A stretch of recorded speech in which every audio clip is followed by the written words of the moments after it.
The classroom smelled faintly of chalk dust and disinfectant, a blend that marked the beginning of every long school day. Rows of students sat hunched over desks, pencils scratching against paper, the hum of fluorescent lights filling the silence between questions.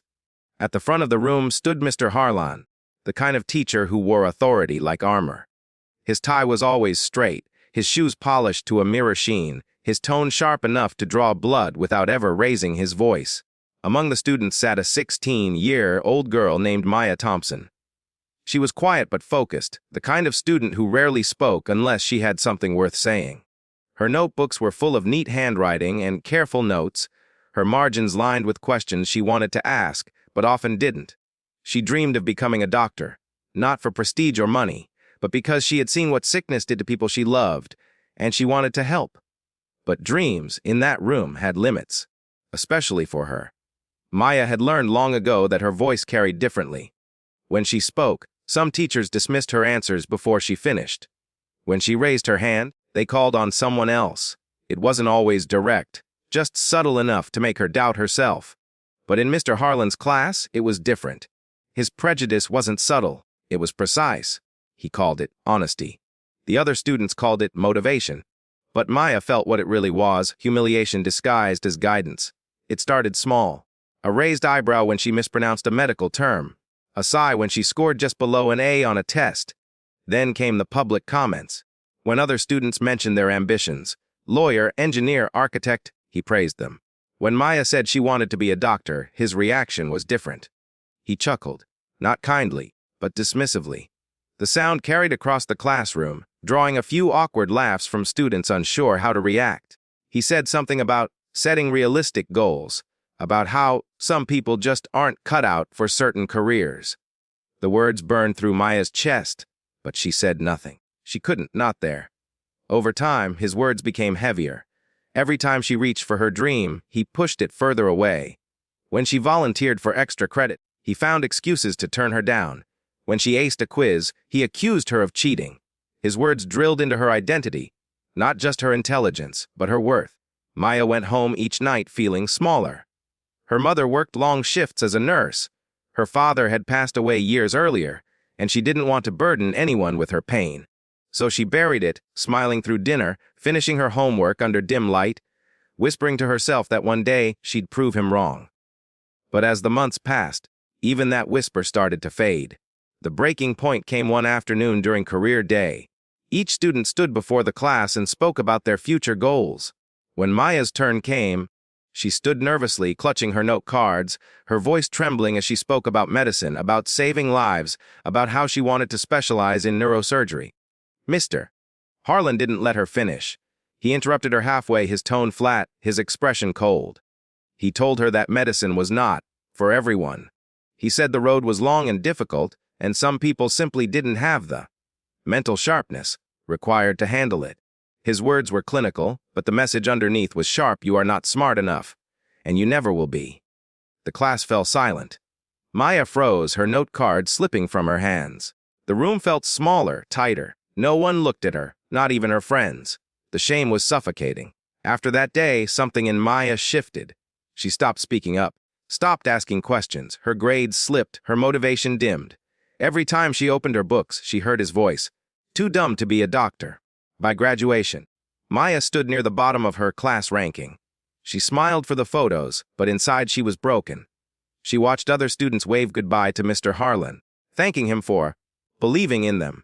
She walked past without a word, diploma clutched in her hand, promising herself she'd never think of him again. But the mind doesn't forget cruelty, it just buries it, and buried pain has a way of growing. Years passed.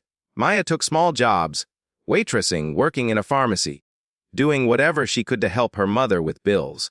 She stayed close to hospitals, close enough to remember her dream, but far enough to avoid the ache. The idea of becoming a doctor still flickered inside her, but it felt unreachable, like a star that burned only to remind her of her own insignificance. Until one day, while shelving medications at the pharmacy, she met someone who changed everything.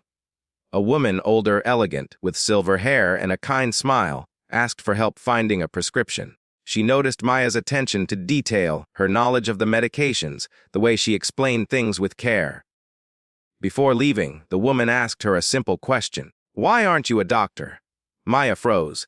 The words hit her like a ghost from the past. She almost laughed until she saw the woman's badge. She was a physician, a surgeon. Something stirred deep inside Maya that day. That buried voice, long silenced by doubt, whispered again, "Prove him wrong." She started taking night classes. She applied to community college, working double shifts to pay tuition. She studied while exhausted, surviving on coffee and sheer willpower. Every obstacle, the money, the fatigue, the failures, was another echo of Mr. Harlan's voice telling her she couldn't. And every time she heard it, she pushed harder. Years turned into milestones. Maya transferred to a university, earned scholarships, and graduated with honors. Medical school followed, a whirlwind of sleepless nights, endless exams, and moments of doubt. But through it all, she never forgot the humiliation that had once defined her. She carried it like fuel. A decade later, Dr. Maya Thompson stepped into her white coat for the first time. The weight of it felt like victory. Her reflection stared back from the hospital window. Older, wiser, stronger. But fate, as it often does, had one last twist. That morning, as she reviewed her patient list, her hand froze. Her next operation was scheduled for an older male patient. The name on the chart made her heart stop. Mr. Richard Harlan, her old teacher. The man who said she was too dumb to ever wear the coat she now had on. Maya stared at the chart, her mind spinning. After 10 years, the circle had closed. The man who had once tried to crush her dream was now lying helpless on her operating table. She took a deep breath, the weight of irony pressing down like fate itself. The girl he once dismissed had become the woman holding his life in her hands. The sterile chill of the hospital air clung to her as Maya stood frozen in the surgeon's lounge. The name on the patient chart glowing up at her like a ghost from the past. Richard Harlan. 10 years ago, that name had haunted her dreams, defined her self-doubt, and shaped the pain she carried in silence. Now it was printed neatly on a hospital chart beneath the words, "Requires emergency cardiac surgery." She sat down slowly, her pulse quickening. The hum of hospital life continued around her. Footsteps echoing down the hall, monitors beeping from nearby rooms. But she barely heard any of it. The memories came flooding back, each one sharper than the last. The classroom, the laughter, his cold dismissal of her dreams. Every cruel word that had once been her undoing replayed like a broken record in her mind. But she wasn't that fragile girl anymore. She was Dr. Maya Thompson, attending surgeon at one of the top hospitals in the state. The title had cost her blood, sweat, and years of sacrifice. But now it meant something more. It meant power, responsibility, and the ability to decide how she would handle the man who once crushed her spirit. Maya opened the file again, her eyes scanning the details. Male, late 60s. Complications from a previous cardiac procedure. Deteriorating condition. He needed immediate surgery, her specialty. The irony was cruelly poetic. The man who had told her she wasn't smart enough to hold a scalpel now depended on her to wield one with precision. She wondered if he would recognize her. If, through the haze of anesthesia and time, he would see the same girl he'd once humiliated standing over him in an operating room, ready to save his life. That night, long after her shift ended, Maya stayed in her office. She couldn't sleep, couldn't think of anything else. She remembered the woman who had once inspired her at the pharmacy, the surgeon who had looked at her not with pity, but with belief. That single moment of encouragement had changed her entire path. Now Maya faced the opposite choice. Would she offer compassion to the man who gave her none? As dawn broke, the decision came not with anger, but clarity. She knew what kind of doctor she wanted to be. The kind who saved lives not for revenge, but because it was right. Because every life, even the one that had once hurt hers, deserved a chance. Still, when she walked into the operating room hours later, the past felt heavy in her chest. The surgical team prepped the patient, and when they pulled back the sheet from his face, her breath caught. Time had aged him, his once proud posture replaced by frailty, his sharp features softened by years. Yet even in weakness, she saw him clearly. Mr. Harlan. Her old science teacher, he looked small now, vulnerable, mortal. The anesthesiologist confirmed he was under. Maya moved to her position at the operating table, her gloved hands steady, her focus narrowing to the task before her. The monitors beeped rhythmically, each tone a reminder of the life she now controlled. Around her, the team waited for her cue. She gave it with quiet authority. The operation began. Hours passed in sterile concentration. Every incision, every stitch, every movement was deliberate. Maya operated with a calm precision that came only from years of discipline. A discipline born out of defiance. In that moment, she wasn't the girl who'd been told she wasn't good enough. She was the surgeon who refused to be defined by anyone's doubt. When the final suture was placed and the monitors stabilized, she stepped back. The surgery was a success. The room fell silent except for the steady rhythm of his heartbeat on the monitor. Maya removed her gloves, the faint smell of antiseptic filling her senses. The weight of the moment hit her in waves. Not triumph, not vengeance, but something deeper. Justice, perhaps. Not the kind that humiliates, but the kind that restores balance. Later, in the recovery ward, she stood at his bedside. He was still unconscious, connected to machines that hummed softly. She studied his face again, searching for the shadow of the man who once made her doubt her worth. He was just another patient now, another human being in need. She thought about leaving before he woke, sparing them both the awkward confrontation. But something inside her wanted him to see her, to know. Not to gloat, but to show him that she had survived him, and more than that, she had thrived. A nurse entered, checking vitals, and mentioned that the patient's family had been contacted. Maya nodded absently, her thoughts far away. She imagined the moment when he'd open his eyes, confused and groggy, and ask who saved him. Would he remember her name? Would he recognize her voice when she introduced herself as his surgeon? Before she could decide, her pager buzzed. Another emergency. She glanced at him one last time, her expression unreadable, then turned and walked out of the room. Behind her, the monitors beeped steadily. The man who had once broken her confidence now owed his life to her hands. And soon he would wake up. And when he did, he would see her. The moment she had waited 10 years for was coming. The following morning dawned gray and wet, rain streaking across the hospital windows like faint reminders of all that time washes away. Maya walked the sterile corridors with her usual calm, clipboard in hand, her white coat whispering around her knees. But this morning was different. Every step she took toward room 307 felt heavier. Inside that room, her past was waking up. Harlan had survived the night. His vital signs were stable. The nurses said he had regained partial consciousness around dawn. Maya had been in surgery for most of the night, but now, as she checked her patient list, his name sat there like a test of everything she had become. When she finally entered the room, the air felt dense. He lay there propped against white pillows, frail and pale beneath the harsh fluorescent lights.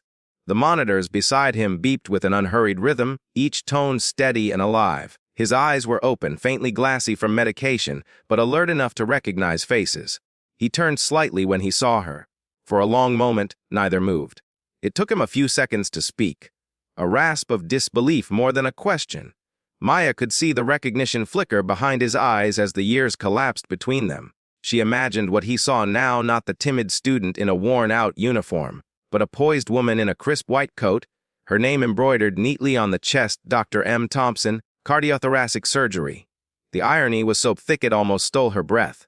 Maya stepped closer, her professional instincts guiding her. She checked his IV line, examined his chart, adjusted his monitor settings. She spoke softly, explaining his condition, the procedure, the success of the surgery.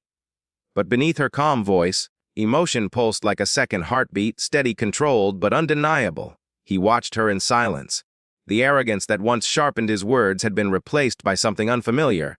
Fragility, perhaps even regret. It was a strange reversal. The teacher who had once towered over her in power now lay small and dependent, forced to listen to the woman he had once deemed unworthy of her dream. For a brief moment, she saw the faintest flicker of guilt in his expression.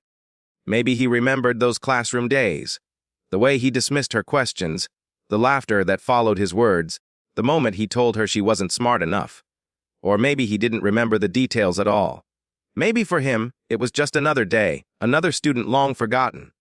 But for Maya, every memory still burned. That night, after her rounds ended, she sat alone in the hospital cafeteria. The rain had stopped, leaving the city lights to shimmer on the wet pavement outside. She stirred her coffee absently, staring into the dark liquid as though searching for something buried there. She wondered what justice really meant. Was it this? Seeing the man who broke her spirit lying helpless while she held the power to save him. Was that enough? Or was justice something quieter? An act of mercy that proved she was better than the cruelty that once defined her pain. She thought of her mother, who had sacrificed everything so Maya could chase her dream. She thought of the long nights of study, the exhaustion, the loneliness, the hunger. Every hardship had carried her here, to this exact moment. And maybe, just maybe, this was what victory truly looked like. Not revenge, but rising above the need for it.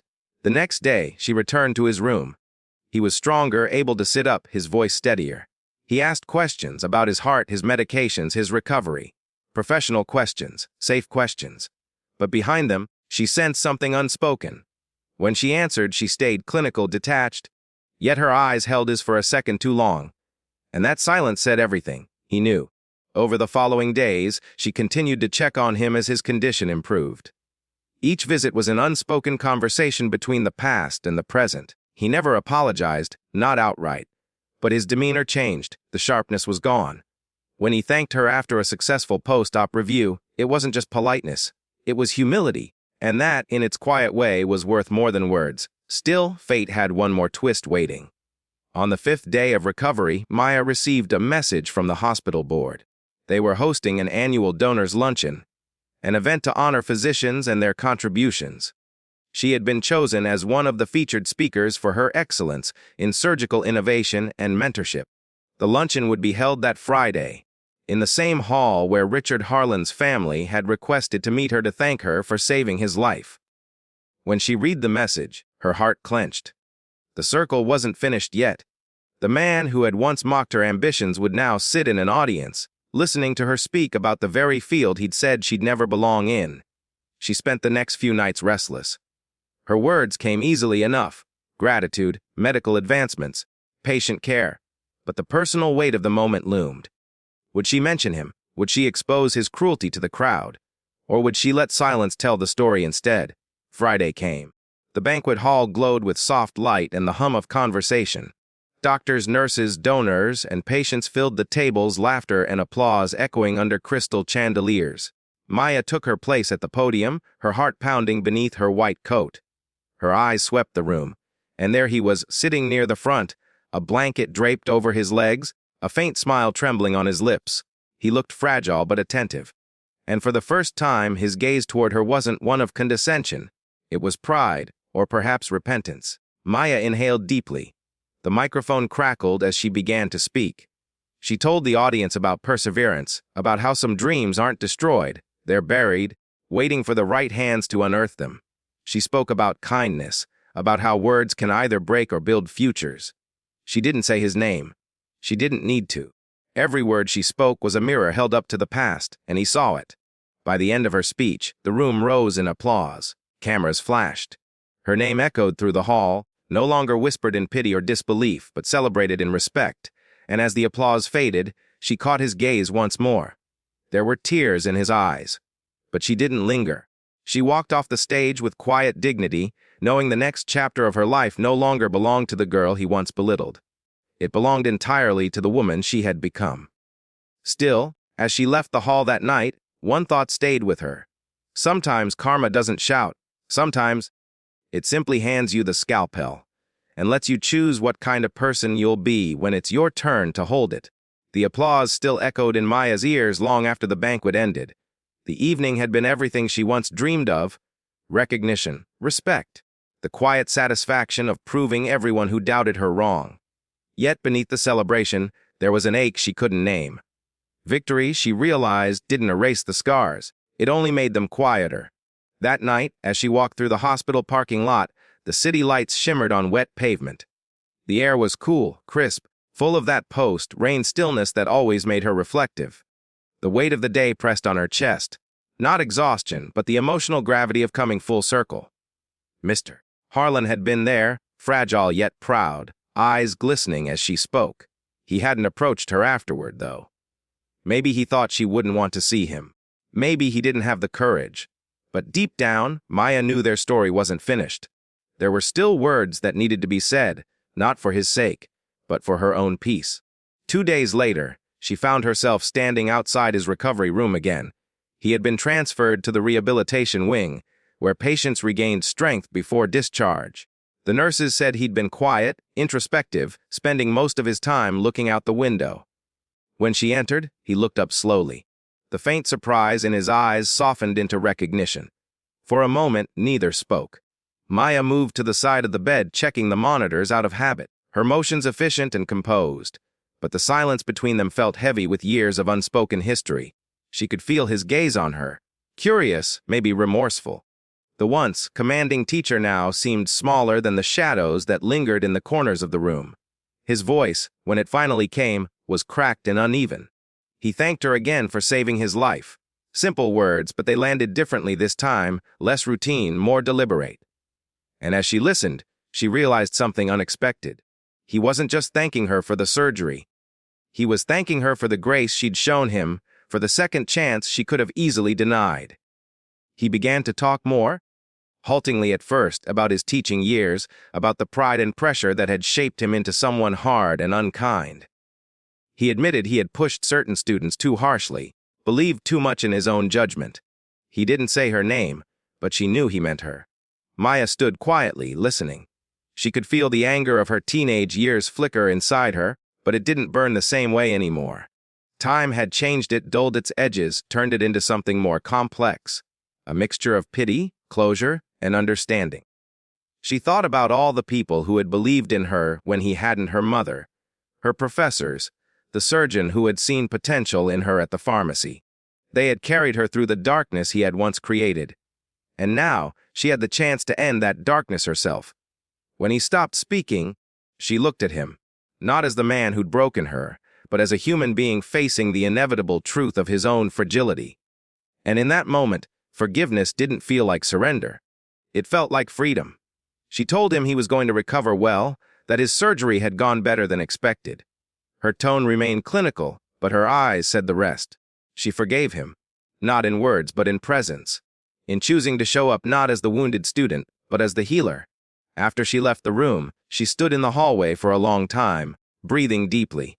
The air smelled faintly of antiseptic and rain-soaked air from the nearby window.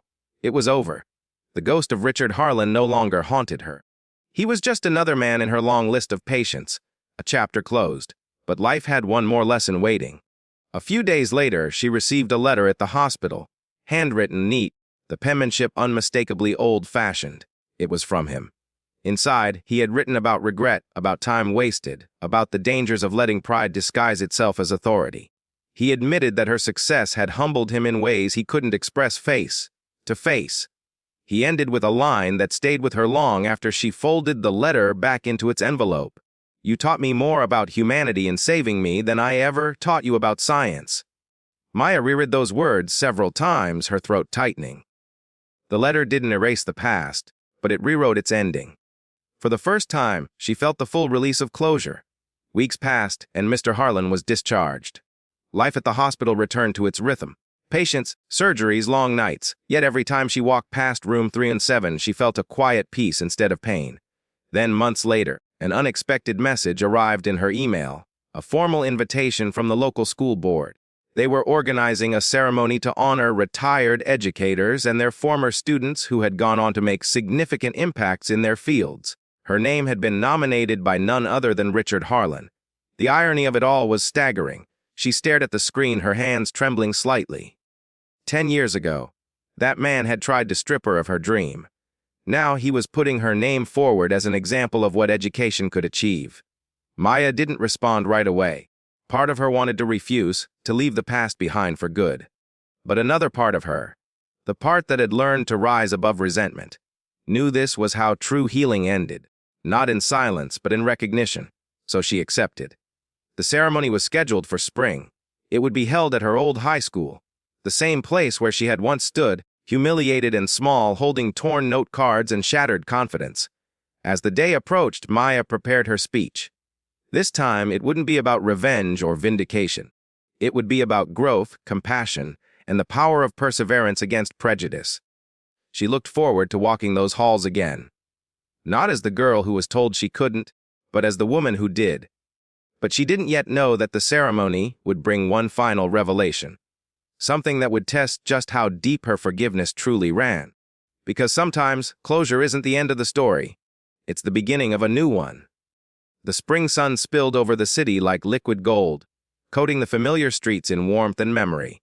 Maya drove in silence, her hands steady on the wheel, her heart caught somewhere between nostalgia and disbelief. It had been over a decade since she'd last seen the gates of her old high school. 10 long years since the day she'd walked out certain she would never return. Now she was coming back, not as a student but as a doctor, an honoree, a symbol of perseverance, and a quiet reminder that sometimes the world does come full circle. When she arrived, the school looked smaller than she remembered. The once bright banners were faded, the paint chipped in places, but the essence remained the same. The courtyard was filled with familiar echoes. Students laughing, sneakers squeaking against concrete, the sound of bells signaling change. She walked through the front doors, her heels clicking softly on the polished linoleum. Her reflection followed her in the trophy case glass, the white of her blazer glowing under the fluorescent lights. She looked at the photographs on the walls, smiling faces of past graduates, some familiar, some not. Then she saw a faded picture of her own class, the one taken the day of graduation. And there, in the front row, stood Mr. Harlan. He had been younger then, confident, certain of his authority. Seeing his face again, now softened by time in her memory, brought back the sting of old pain, but it didn't linger. She wasn't here to relive the past. She was here to redefine it. Inside the auditorium, preparations were already underway. Banners reading, "Celebrating Excellence in Education," hung above the stage. Rows of chairs filled the room, the air buzzing with anticipation. The event would recognize both veteran teachers and their accomplished former students. Maya's name was printed in the program beside Richard Harlan's, their connection framed not by humiliation, but by history. When the ceremony began, the principal spoke first, his voice warm and nostalgic. He talked about the legacy of teaching, about the power of belief, about how one teacher's influence could shape a lifetime. Maya listened, her gaze sweeping the audience until she found him. Mr. Harlan sat near the front, thinner now, walking cane resting beside his chair. His face had aged, but his eyes were alert, reflective. When he saw her, he nodded once, a gesture small but meaningful. It carried the weight of years between them. One by one, names were called. Applause followed each honoree, laughter filling the hall. When it was finally Maya's turn, the crowd hushed. She rose from her seat, the stage lights casting her in a gentle glow as she walked forward. The applause was thunderous. Cameras flashed, and for a moment, she thought of the girl she once was, the one who trembled at the front of this very room, her dreams dismissed before they ever had a chance. That memory, once sharp and painful, now felt distant. She had outgrown it. Maya took the podium. The microphone hummed softly as she began to speak. She talked about struggle, about how rejection had once felt like a verdict, but later revealed itself to be a challenge. She spoke about mentors, about the rare few who believe in others even when they falter. She didn't name names, but her message was clear. Sometimes, even the cruelty of others can become a strange kind of teacher. She ended with a simple truth, one that had taken her 10 years to learn. The people who tell you that you can't often teach you the most important lesson of all, that you can. The room erupted in applause. It wasn't just polite. It was genuine, emotional. Maya stepped back, the lights warm on her face, her heart calm. When she returned to her seat, the principal announced the next segment, the recognition of the retired educators who had shaped the lives of their students. Richard Harlan's name was among them. He rose slowly, aided by his cane, and made his way to the stage. The crowd clapped respectfully. When he reached the microphone, his hands trembled slightly, but his voice was steady. He began by thanking the school, his colleagues, the students who had made his years meaningful. Then, to Maya's surprise, he paused, looking toward her. He spoke of mistakes, of pride, of learning the hard way that brilliance can come from places we least expect. He admitted that he hadn't always seen potential clearly, that sometimes his own biases had clouded his judgment. He didn't mention her by name, but everyone in the room could feel who he meant. When he finished, the hall was silent. Then the audience rose, applauding not just for his service, but for his humility. Maya stood as well, her eyes meeting his across the distance. In that moment, everything between them, anger, pain, shame, dissolved into something cleaner. Forgiveness, mutual and unspoken. After the ceremony, the crowd thinned, laughter and chatter echoing down the halls. Maya lingered in the courtyard, the spring air carrying the scent of blooming flowers and old memories. She heard the soft tap of a cane behind her and turned. Mr. Harlan approached slowly, his steps uneven but determined. He stopped a few feet away, the faintest smile touching his lips. There were lines of age around his eyes, but they no longer looked hardened. They stood there, no words, no need for them. Just the quiet acknowledgement that the circle had closed. He offered his hand. She took it. His grip was weak but sincere. As he walked away, Maya watched him go, not as the villain of her past, but as the flawed man who had, in his own way, taught her the value of resilience. She turned her gaze upward. The sky was vast blue, endless. For the first time in years, she felt light. But fate, unpredictable as ever, wasn't quite finished. Because just weeks after the ceremony, as Maya returned to the hospital, a message awaited her on her desk. A letter, not from Harlan this time, but from the school district, explaining that he had passed away peacefully in his sleep. Enclosed was a note he had left behind for her.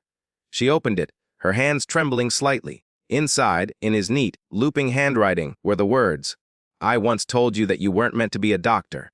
I was wrong. You were meant to be the doctor who taught me what healing truly means. Thank you for saving my life, twice." Tears filled her eyes. The letter blurred in her vision, but the meaning was clear. Forgiveness, she realized, wasn't just something she had given him. It was something they had found together. The days that followed Mr. Harlan's passing carried a quiet heaviness for Maya. It wasn't grief in the ordinary sense. It was something deeper, softer, like the ache that comes after setting down a weight you've carried too long. His letter had stirred something in her that she hadn't expected: closure. True, unshakable closure. She framed the note and placed it on the corner of her office desk, beside a small photo of her parents. It wasn't a trophy, and it wasn't forgiveness on display. It was a reminder of a truth she'd learned the hard way, that the human heart can grow stronger not just through success, but through compassion. Life, as it always does, moved forward. The hospital remained busy, a constant cycle of arrivals and departures, fear and hope. Maya's reputation grew rapidly, not only as a skilled surgeon, but as someone with a profound sense of empathy. Patients felt safe in her care. She listened when others rushed. She noticed what others ignored, and every so often, when a young intern stumbled or lost confidence, Maya saw reflections of her younger self. Wide-eyed, doubting, desperate for approval. She made sure never to let them walk away defeated. She had once been told she wasn't meant for this path, and she would never let anyone else feel that same isolation. One rainy evening, after a long surgery, Maya was preparing to leave when a nurse knocked on her office door. There was a new patient, a teenage girl, barely 16, brought in after collapsing at her school. Severe dehydration and untreated diabetes, the nurse said. Her mother was still at work, unaware of what had happened. Maya hurried to the emergency room. The girl lay unconscious, her uniform damp from the rain, her backpack clutched tightly in one hand. When Maya looked closer, she saw the girl's name tag: Harper Harlan. Her breath caught. The surname wasn't common. For a moment, she stood frozen, the world narrowing to the sound of the rain against the windows and the faint, uneven rhythm of the girl's heartbeat. She asked for the patient file. The address, the emergency contact, it was all there. The pieces aligned quickly. Richard Harlan's granddaughter. The irony wasn't lost on her. The universe, in its endless symmetry, had brought their stories together once more. She pushed aside the emotions and focused. Her hands were steady, her instructions calm. The team followed her lead, and within hours, the girl stabilized. When Harper finally opened her eyes, weak but breathing, Maya felt a wave of relief wash over her. Later that night, when Harper's mother arrived, a woman in her late 30s with tired eyes and trembling hands, she was nearly speechless with gratitude. She explained that she had been working 2 jobs since her father passed away, trying to support the family. Harper had been pushing herself hard in school, skipping meals, hiding her symptoms. Maya listened quietly, offering reassurance, then handed the woman a copy of Harper's discharge plan. As she did, her gaze caught the pendant around the woman's neck, a small gold locket shaped like an apple. The same one Harlan used to wear. He had left it to his daughter. The woman noticed Maya's lingering look and smiled faintly. She explained that it had been her father's keepsake from his teaching years. He had told her, near the end, that there was a student he wished he could thank properly, someone who had taught him more about humanity than he ever taught his classes. Maya felt her throat tighten, but she only nodded. She didn't reveal who she was. It wasn't necessary. The truth lived quietly between them, unspoken but understood. When the family left the hospital the next morning, Maya stood at the window and watched them go. The rain had stopped. The sun was rising, faint but certain, painting the wet pavement in streaks of gold. It felt symbolic, like the closing of a story that had once been written in pain but now ended in grace. In the following weeks, Maya received a package in the mail. No return address, only a neat handwriting she didn't recognize. Inside was the gold apple pendant, polished and shining. Alongside it, a short note in careful script. "He wanted you to have this. He said you earned it." Maya held the pendant in her palm, the metal warm from her touch. A flood of memories returned. The classroom, the humiliation, the tears, the long nights of study, the hospital lights, and finally, the forgiveness. For the first time, she allowed herself to cry. Not from pain, but from release. Years later, Maya would become the head of her department, recognized for her leadership and mentorship. She started a scholarship in her parents' honor, dedicated to students who had been told they weren't good enough, weren't capable, weren't worthy. The scholarship's name was simple, the Second Chance Fund, and on the plaque outside her office door, below her name, she had engraved a single line, a lesson born from a decade of struggle and grace. The words that break you can one day heal you. Every day, new faces came through her hospital. Some confident, some frightened, some uncertain of their own worth. And Maya, with the calm authority of someone who had walked through fire and found peace on the other side, greeted each of them with the same quiet strength. Because she had learned that redemption isn't something given. It's something earned through kindness, through perseverance, through understanding that even those who wrong us can be part of our becoming. And in that truth, she found the ending she didn't know she needed. The end.